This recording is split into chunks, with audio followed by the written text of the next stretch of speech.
علی بھائی اگلا سوال ہے کہ میں دبئی میں ایک میڈیکل لیب میں ملازمت کرتا ہوں. ہمیں پیشاب کے میڈیکل ٹیسٹ کے ریکارڈ کو مینٹین کرنے کے لیے پیشاب کے سیمپلز والی بوتلوں کے باہر چٹ لگا کر مریضوں کا نام بھی لکھنا پڑتا ہے، مثلاً احمد، عبداللہ، علی، عثمان وغیرہ وغیرہ. کیا میرا پیشاب کی بوتلوں پر مریضوں کا نام لکھنا بے ادبی اور گستاخی تو شمار نہیں ہوگا؟ پلیز وضاحت فرما دیں. جزاک اللہ خیرہ جی، آپ نے اتنی باریکی سے اس چیز کو ہائی لائٹ کیا ہے، اور یہی دیکھیں ہماری مجلس کی خوبصورتی یہی ہوتی ہے کہ ہم پوری دنیا سے فیڈ بیک لیتے ہیں کوسچنز کی فارم میں. ہزاروں کوسچنز ریکارڈ ہو چکے ہیں. اس کی برکت ہی یہ ہے کہ ہم سب سے فیڈ بیک لیتے ہیں. ایک اکیلے بندے کے دماغ میں معاشرے میں جو آبزرویشنز ہیں وہ کتنی لے کے آ سکتا ہے. تو یہ بھی ایک بھائی کے سوال آیا، یہ مجھے ای میل کے ذریعے بھی پہنچا، ہمارے واٹس ایپ گروپس میں بھی آیا سوال کے طور پر. تو سب سے پہلے تو میں داد دوں گا کہ کسی نے اس باریکی میں جا کے اپنی آخرت کے پوائنٹ آف ویو سے سوچا. اور ایک واقعی ایک ایشو ہے، ایک مسلمان کے لیے تو یہ بڑا مشکل ہے کہ وہ پیشاب کی سامپل والی بوتل کے باہر اس مریض کا نام لکھے. اس کو حرام کا فتویٰ لگانا تو بڑی دور کی بات ہے. ہم یہ نہیں کہتے کہ حرام، کیونکہ وہ تو ایک قطعی آپ کو نص قطعی اس کے لیے چاہیے ہوگی. لیکن اجتہاداً اگر دین کا مزاج دیکھا جائے تو اس میں تو ظاہر ہے کہ یہ انتہائی کنڈیمیبل چیز ہے. اسلام تو اس چیز کو سپورٹ نہیں کرے گا، جبکہ اس کا دوسرا سلوشن بھی موجود ہے. اگر سلوشن موجود نہ ہو تو کوئی مسئلہ نہیں. تو آج کل تو بار کوڈز آ گئی ہیں، ہر جنرل سٹور کے اوپر آپ دیکھ رہے ہیں بار کوڈز کے ساتھ وہ اس طرح گن اس کے سامنے کرتے ہیں، اس کی قیمت لکھی ہوئی آتی ہے. بار کوڈز آپ خود گھر میں کمپیوٹر کے اوپر جنریٹ کر سکتے ہیں.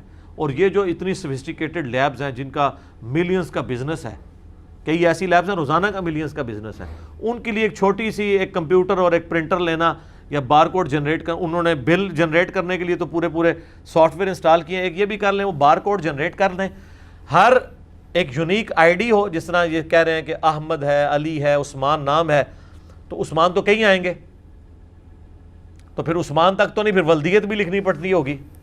اور اگر ولدیت بھی ایک جیسی ہوئی پھر دادے کا نام بھی لکھیں گے ساتھ. تو اس کی بہتر عثمان سیریل نمبر 3 پہ فلاں ڈیٹ کو جو ہے وہ سیریل نمبر 3 پہ ایک ہی عثمان ہوگا، اور اس کے اگینسٹ ایک بار کوڈ جنریٹ کروا لیں یا یونیک آئی ڈی دے دیں. بار کوڈ کو بھی چھوڑ دیں، سمپل آئی ڈی آپ دے سکتے ہیں کہ آج سپوز ڈیٹ ہے اگر 28 جون 2020، تو آپ 28 جون 2020 آگے سیریل نمبر شروع ہیں تو آپ یوں اس کا نمبر دے دیں 2828-06-20-001. اور ظاہر تو مریض نہیں آئے گا نا، کہیں ٹیسٹنگ لیب میں ہزار مریض تو نہیں آئے گا. اگر آتا ہے تو 0003 0 ڈال کے ایک 1 ڈال لیں. ڈیٹ بھی آ گئی، سن بھی آ گیا، مہینہ بھی آ گیا. اب اگلے دن تو نئی ڈیٹ آنی ہے تو پھر 001 سے شروع کر دیں.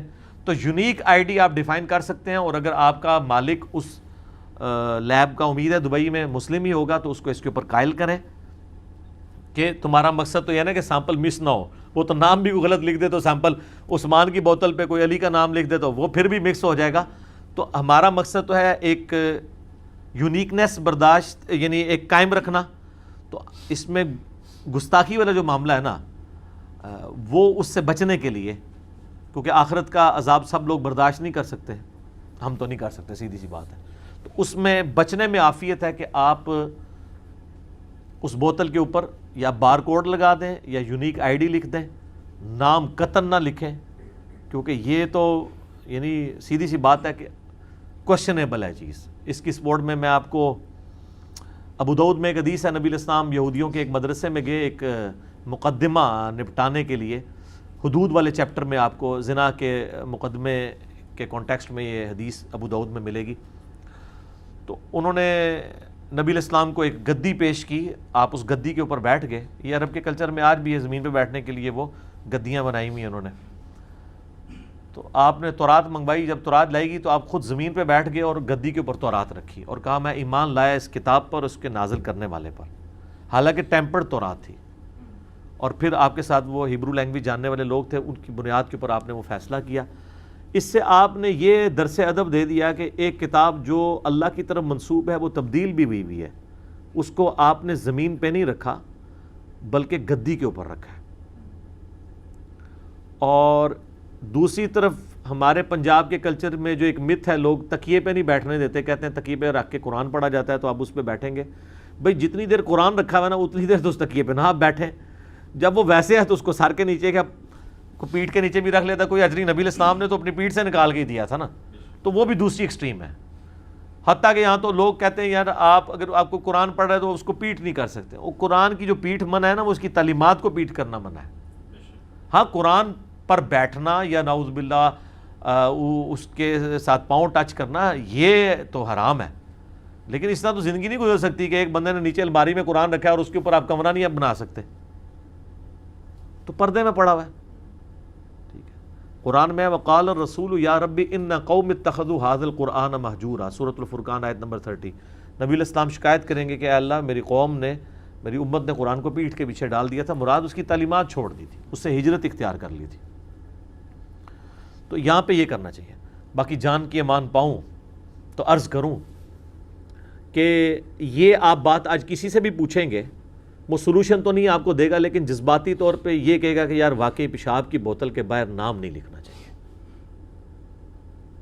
لیکن اگر اسے یہ بتایا جائے کہ آپ کے بزرگ تو اس سے بڑا کام ڈال کے گئے ہیں، میں تو ادھر تک نہیں جواب رکھوں گا، مجھے تو بہانا چاہیے آپ کے دماغ میں ڈرل کرنے کا کہ آپ سوچیں کہ دین میں کیا کیا لوگوں نے ظلم ڈھائے ہیں۔ در مختار فقہ حنفی کی ایک معتبر کتاب ہے، اس کا حاشیہ لکھا ہے رد المحتار۔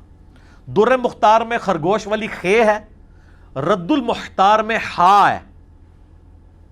رد المحتار کا مطلب ہے در مختار پہ جو اعتراضات تھے یا کوئی عبارتیں تھیں جو مشکل تھیں تو اس سے جو ہے نا رد کیا گیا، اس سے دور کی گئی ہیں وہ تمام چیزیں۔ ابن عابدین شامی المتوفا 1252 ہجری، جس کو مرے ہوئے ابھی 200 سال بھی نہیں ہوئے، لیکن وہ بندہ اتنا بڑا ہے کہ اسے اعلیٰ حضرت احمد بریلوی صاحب بھی بزرگ مانتے ہیں، کیونکہ ان سے پہلے ہے نا، حالانکہ بہت پہلے نہیں ہے، تھوڑا سا ہی پہلے ہے۔ تھوڑا سا پہلے والے کو مانیں گے تو آپ کے تھوڑا سا بعد جو آئیں گے وہ آپ کو بھی مانیں گے، یہ چین چلنی ہے نا۔ اگر آپ اپنے سے پہلے والوں کو بابا نہیں مانیں گے تو آپ کو کوئی بابا نہیں مانے گا۔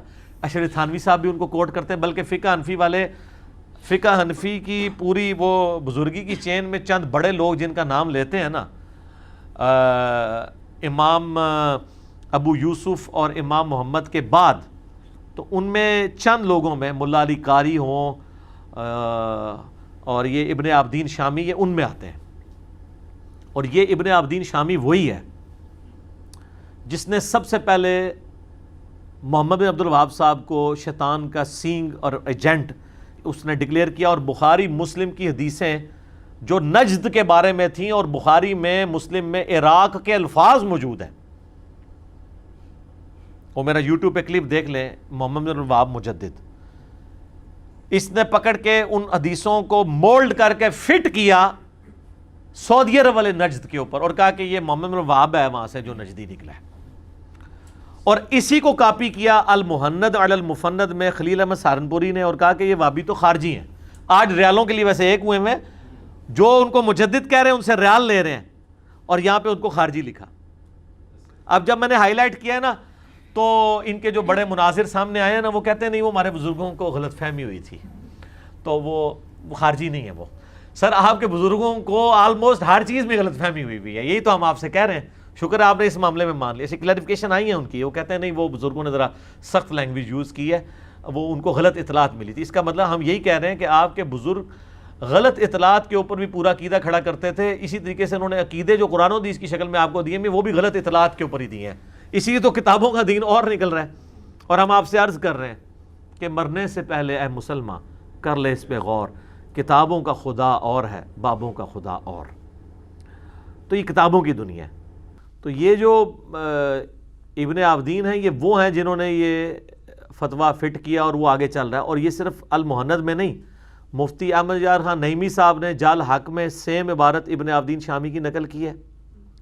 ایون پیر میر علی شاہ صاحب جو ایک ماڈریٹ پرسنالٹی تھے، انہوں نے بھی کوئی لحاظ نہیں کیا، انہوں نے بھی محمد الوہاب صاحب کو نجدی ڈکلیئر کیا، حالانکہ وہ اتنے ماڈریٹ تھے اس حوالے سے کہ ثناء اللہ امرتسری جو بہت بڑے اہل حدیث عالم تھے، جو قادیانی دجال کے خلاف کھڑے ہوئے، وہ گولڈا میں ملنے کے لیے گئے، پیر میلچے صاحب نے اپنے مصلے پہ ان کو کھڑا کر کے ان کے پیچھے نماز پڑھی. ایک طرف ان کی یہ یعنی ماڈریٹ ہونے کا لیول تھا اور دوسری طرف سختی یہ تھی.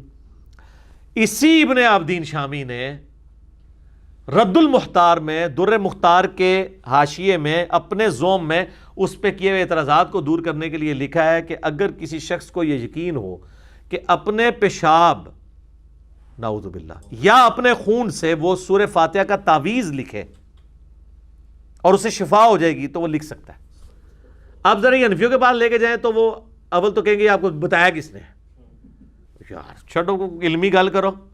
کام تہاڈے ابے پا کے گئے نے، جہاں بیچارہ پوچھتا پیا وہ تے چڑھ گئے ہو، ابیاں تے چڑھو جا کے، تو وہ آپ کو بتایا کس نے. پھر کہیں گے مفتہ بہی قول نہیں ہے، یہ مفتہ بہی بن گیا ہے، کیونکہ رد المختار تو لکھی اسی لیے گئی ہے کہ در مختار سے جو اس پہ اعتراضات ہیں وہ دور کیے جائیں. یہ تو خود ہی فتوے ہیں، یہ کیسے آپ کہیں گے مفتہ بہی نہیں ہے. چلو مفتہ بہی نہیں بھی مانے، آپ کے جھوٹ مان بھی لیں، یہ بتائیں کہ آپ کے بزرگوں کے دماغ کے اندر اس قسم کی باتیں بھری ہوئی تھیں کہ وہ یہ تو کسی کے دماغ میں بھی نہیں یہ بات آتی ہے. کسی مسلمان کو اگر بتایا نہ جائے تو اس کے دماغ میں تو نہیں آتا کہ تعویذ اس طرح بھی لکھا جاتا ہے. تو ان کے دماغ جو ہے وہ کس کے ہتھے چڑھا ہوا تھا، چلیں یہی مان لیں. اور اگر کوئی کہنا جی وہ ہوتا ہے ترجمہ چینج ہو گیا ہو، انہوں نے بدل دیا ہو، یہ ہو گیا ہو، کچھ بھی نہیں سر. اللہ کے نیک بندے بھی دنیا میں موجود ہیں. ایک بریلوی عالم جو میرے استاد بھی رہے ہیں، اس اعتبار سے کہ میں نے ان کی کتابوں سے اور ان سے ملاقات میں بہت کچھ سیکھا، غلام سعود سعیدی صاحب جو مفتی منیب الرحمان صاحب کے مدرسے میں شیخ الحدیث تھے رحمہ اللہ تعالی، فوت ہو چکے ہیں. انہوں نے شرح صحیح مسلم کے اندر اس مسئلے کو ڈسکس کر کے نا جناب حق ادا کیا. لیکن بابوں کی اس اعتبار سے ان کے ماننے والوں کے شر سے بچنے کے لیے انہوں نے لکھا کہ یقیناً یہ عبارت لکھی، اس کا ترجمہ لکھا، مجھے کرنے کی ضرورت نہیں ہے. اس کے بعد انہوں نے لکھا کہ یقیناً ان بزرگوں کے دلوں میں قرآن اور سنت کی اہمیت ہم سے زیادہ تھی، ٹھیک ہے، لیکن اللہ ان کو معاف کرے، بال کی کھال اتارنے کی عادت نے انہیں یہاں تک پہنچا دیا کہ انہوں نے اس قسم کی باتیں لکھ دی. اور پھر وہ ساتھ لکھتے ہیں کہ ایک عام مسلمان تو مر جانا گوارا کرے گا لیکن یہ گوارا نہیں کرے گا کہ اس کے خون یا پیشاب سے سورہ فاتحہ کا یعنی قرآن کا تعویذ لکھا جائے، نعوذ باللہ من ذالک. تو سر عام مسلمان اگر مر جانا گوارا کرتا ہے بقول غلام سعود سعیدی صاحب کے، تو اس کا مطلب ہے آپ کے بزرگ عام مسلمانوں سے بھی گئے گزرے تھے. میں تو اس میں اور ایڈ کرتا ہوں کہ یہ تو غیر مسلم نہیں کوئی کرے گا. تو پھر آپ اپنی اداؤں کے اوپر بلکہ اپنے بزرگوں کی اداؤں کے اوپر غور کریں. میں اسی جملے پہ کنکلوڈ کرتا ہوں کہ لوگوں کو تو اپنی بری اولاد کے کرتوت بھگتنے پڑتے ہیں.